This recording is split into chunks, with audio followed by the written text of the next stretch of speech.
Alright guys, you already know what's happening in this video. I'm going book shopping. I'm going to take you along with me. Today we're going to hit Big W, maybe Kmart, and then tomorrow is my favourite book sale of the month. It is Ballarat Rotary's monthly secondhand book sale. I nearly said store, sale. They're doing a 50% off all of their unmarked novels. So that means that anything that's not marked they're usually priced between $2 to $4. Is usually $1, so that's all going to be 50 cents for this weekend. So I'm super excited to check that out. Hopefully they've got some great stuff on stock. They've always got a huge amount of books to choose from, but yeah, I'm super excited. We're going to hit that up tomorrow as well. But let's head out to our first store now.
So I did manage to get to Big W and Kmart. I didn't show any footage of Kmart just because the shelves were quite sparse in there and there wasn't much to show, but I did manage to get a few books between the two stores. So I will do a haul at the end, but I will check back in tomorrow when we're heading off to the Rotary sale.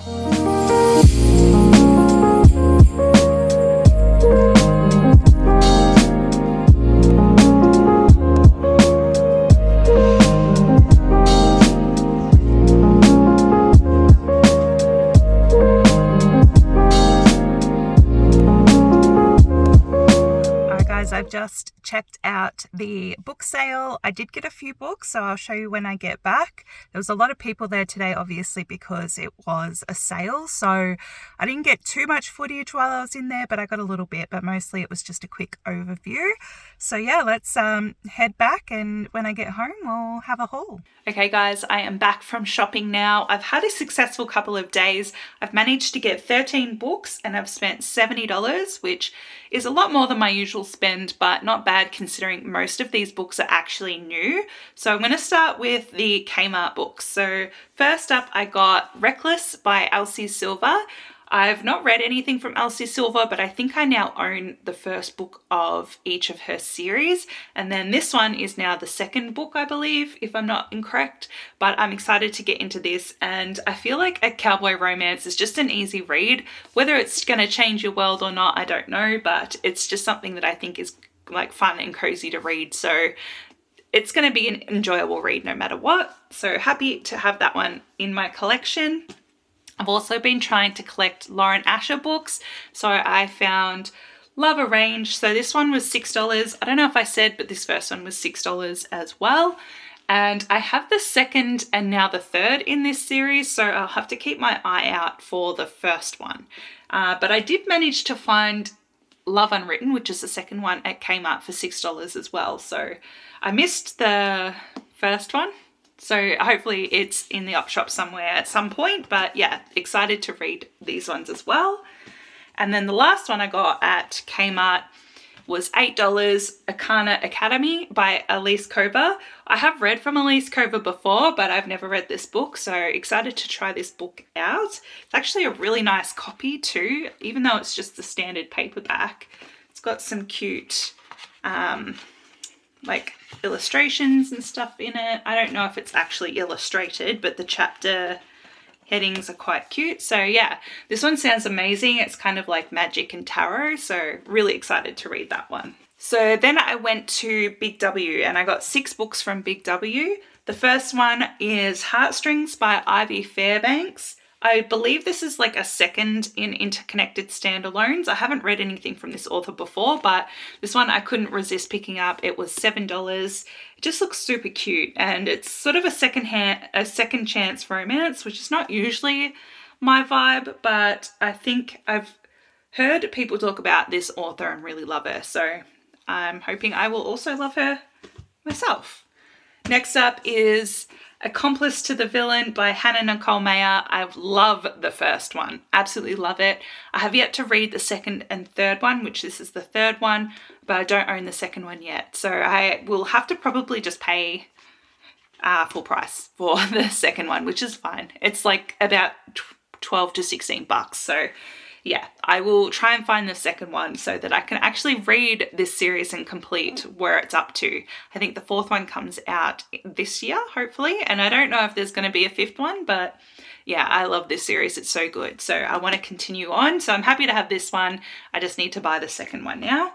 This one was also $7. So the last one that I got for $7 is, and I've just realized that you can probably see my crusty broken nail. It broke really low, so we'll hold it this way. I got Lila Sage's Soul Searching. I've not read from Lila Sage yet, but I do have 2 of her cowboy romances. This one I know is sort of like a clairvoyant haunted house thing, and it's like a reverse Grumpy Sunshine, which I enjoy. So I'm looking forward to this one. I feel like the rest are kind of all spooky season reads, so that's exciting. I have next up Amy Hutton, Ghosted. So this book and then the next 2 I paid $8 for. I've seen this cover floating around, but I don't actually know what the book is about other than obviously there's probably a ghost in there. But the little excerpt up the top just says exorcisms, an ex-boyfriend, and one hell of a haunted house. And I think that sounds amazing, so I picked it up. And even though these are probably ones that I should read in the spooky season, I just kind of think I'm going to pick these up very, very soon. So it's summer here. It's not really a summer read, but I'm excited to get into these. So these will be probably read sooner rather than later, even though I've got hundreds of other books that I should probably read sooner. I also managed to find Tourist Season by Bryn Weaver. I absolutely love Butcher and Blackbird. I listened to the audio, and the audio for that is done really, really well.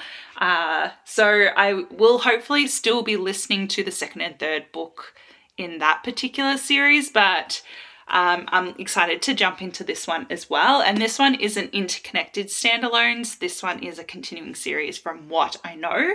So yeah, or it's going to be a trilogy. So great. I love a trilogy, 3 books, it's easy. So excited to get into this one actually too. So like I said, these ones that I'm showing you now probably going to be read sooner rather than later. And then the last one I got at Big W, also for $8, is Love's a Witch by Trisha O'Malley. This one, the cover kind of drew me in, even though it's not like my most favourite cover I've ever seen. I don't know, there's just something about it, and the title, but also all I know about it is there's witches and it's Scottish, or set in Scotland, so I was sold instantly. So this one I probably want to read next, even though I shouldn't, but I probably will. And the last 4 that I have are all the books that I got secondhand today. So anything that wasn't marked was half price, which would have brought it all down to 50 cents, and the marked ones were just their normal price. So I got 2 for $2, and that first one is Death Doesn't Bargain by Sherilyn Kenyon. This one is part of a spin-off trilogy of her core series. I have read this one before and the first one. I own the third one in paperback as well, which I have yet to read, but I don't own the first one. So I pretty much just bought this as sort of like a little collector's thing for myself. But this one, $2, and it's going to actually be the same size as the other book I got, which is one thing that I've been finding with these series is like I have all the tiny little traditional paperbacks, and then I keep finding ex-library books where they're huge. So excited to actually have a book that's added to a collection, and it's also going to be the same size as the rest of the collection. But those ones are pretty much just trophy books for me. Anytime I find anything from Sherilyn Kenyon that I don't already own, I just pick up to collect. The next one, I couldn't believe my luck with the rest of these books just for the price, is Empire of the Damned by J. Kristoff. This is the second book in this particular series. I don't know if it's a trilogy or not, but $2 for this. The first one I don't own the physical copy of, but I own the ebook, and I really, really want to read this sooner rather than later as well, because the third book is also out now. So yeah, $2 for this one. I am going to be keeping an eye out to see if I can find the rest of the series in paperback, and hopefully in the same size as style as well, because these books are absolutely stunning. I don't know if you can see because of the glare, but so cool. So they were $2 each, and then last 2 would have been $1 each, but are now 50 cents because of the sale they had. So I have 2 books from Jennifer L. Armentrout in the Blood and Ash series. I have this one, which is the second one, A Kingdom of Flesh and Fire. I own Blood and Ash again as an ebook, so I don't have the physical copy. That's something I will keep an eye out for going forward, but I managed to find the second one. I did find the 6th book, I want to say, not that long ago. I'm not sure if it's actual legit copy, because just the way that some of the chapter pages are printed, it does look like it's like a misprint or something. It looks all blurry, but the book, like the rest of the book, looked fine. But this is definitely, hopefully, a legit one, because it's an ex-library book. But excited to add this onto the collection. And then I also got another Jennifer L. Armentrout book, A Soul of Ash and Blood. This one is a hard copy, also from the library as well. I do prefer paperbacks, but you know, when it's 50 cents and you want to collect the series, who's going to say no? Not me. So I think this is the 5th book, maybe. So now I have, if it's close by, which it is not, Armentrout. Here we go, right here. I have Fall of Ruin and Wrath, which is a completely different series, and then The Primal of Blood and Bone, which is the last or most recent book out. So now I have 3 in physical form, but 4 out of the entire series. So yeah, that is everything that I managed to get over the last couple of days. And I'm super happy to add that all into my collection. I need to clean up the secondhand books now. I've already added everything into my Goodreads. My Goodreads want to read shelf is basically all my physical stuff, so that I know what I already own. And then I do keep a separate shelf of my Kindle books as well, so I know what I already have and whether or not I want to double up and have like a physical copy as well. Which for the ones that I do enjoy reading, I would, because I do want to have a full library eventually. but I only want to have books that I've read and enjoyed and would want to reread. So while I'm happy to experiment with books that I've not read yet, because anything I don't like, I'll just redonate. Or I'm thinking maybe at the end of this year of setting up my own little free library. So then any excess books I can put in there as well, because I do collect quite a lot, and a lot of them obviously are secondhand for the most part. Or maybe that's not obvious, but I do try to collect a lot secondhand. So it'll be good. And then I can just collect a few, like today, where the books were like 50 cents, or I can stock up on some of the ones that I may have already read or maybe don't want to reread, but then have them available in a little free library so it's accessible for others. That is it for me for today anyway. So let me know down below what sort of books you've been finding, whether they're new or secondhand, and I will catch you in the next video. Bye guys.